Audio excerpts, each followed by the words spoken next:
sığır canlarda tuskuga uyan yürebbi ucu dal ubay bar eder kirpayaka mercimin ak süraften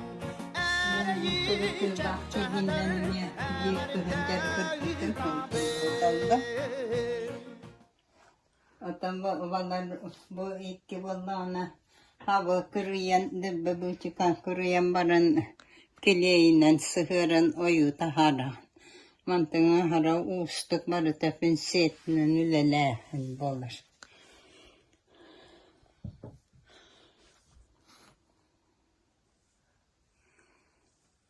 Atam bu vallahi edirer tapına emi bir ağayağıyga mahınan jarık tamıdım çok taptır hurriyatçım eseğini anırdım.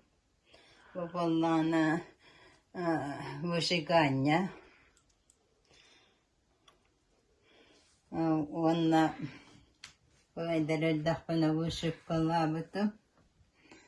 Atan bu vallahi mekenlik horonkandan jarıgıran bu ılların gülir hiyenmer kötün tanahın barıtın atan veralın ekken tigerçivit.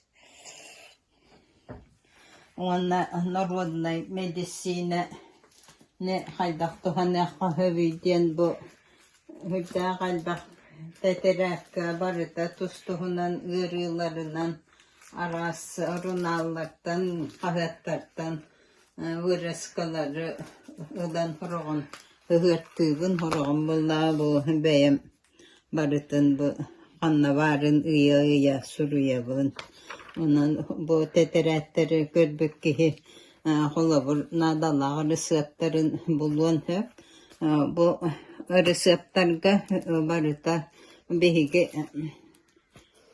tuha bihiha üneyler ona aktiyakattan ki dögümlük bular emterinden tuhanan kanlı gemet ırıları emten yakka höpte diyen.